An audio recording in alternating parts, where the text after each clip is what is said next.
বিস্তীর্ণ মাঠ জুড়ে ছেয়ে আছে কচুরিপানা। এবার বর্ষার পানি শুকিয়ে গেলেও চলন বিল থেকে সরেনি কচুরিপানা, যা সরাতে ব্যস্ত নাটোরের সিংড়া উপজেলার কৃষকেরা। এ কাজ শেষে বোরোর বীজ তোলা তৈরি ও রোপণের কাজে নামবেন তারা। প্রতি বিঘা জমির কচুরিপানা তুলতে খরচ ৩ থেকে ৫ হাজার টাকা। বীজতলা তৈরির আগে কচুরিপানা সরাতে কৃষকদের যেমন আর্থিক ক্ষতি হচ্ছে, তেমনি নষ্ট হচ্ছে সময়।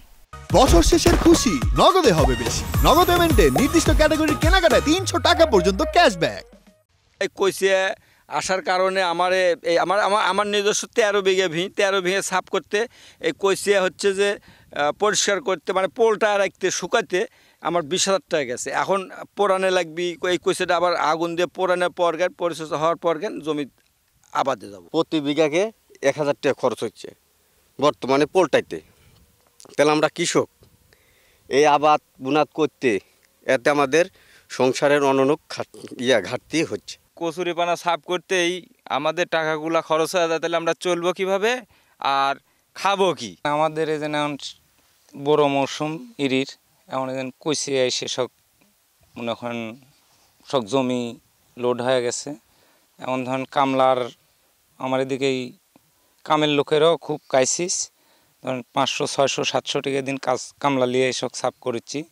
এখন আমরা তো এইভাবে ধরেন খুব ক্ষতিগ্রস্ত। কচুরিপানার কারণে কামলা যাইতেছে জমিতে বেশি, আর খরচ কান্তি বেশি হইতেছে, যার কারণে ধানের দামও আমাদের পোষাইতেছে না। ডবল ফাইট খরচ, আমাদের ওষুধ দেওয়া তা এই ঘাস মরিচ্ছে না, এই সাম বুঝছেন, এই ডবল খাটনি করা লাগছে। বিভ্রান্ত আছি, কষ্টে আছি। এখন যদি সরকার সহায়তা যদি আমাদেরকে একটু হেল্প করে আমরা খুব খুশি হব। স্থানীয় কৃষি বিভাগ জানায়, চলতি বোরো মৌসুমে সিংড়া উপজেলার প্রায় 10,000 হেক্টর জমিতে আটকে থাকা কচুরিপানা সরিয়ে চাষের উপযোগী করতে কৃষকদের অতিরিক্ত অর্থ গুনতে হবে প্রায় 4 কোটি টাকা। কৃষক ভাইদের আমরা পরামর্শ দিচ্ছি। আমরা সবাই জানি যে চলন বিল অধ্যুষিত এলাকায় অনেক সময় কচুরিপানা থাকে।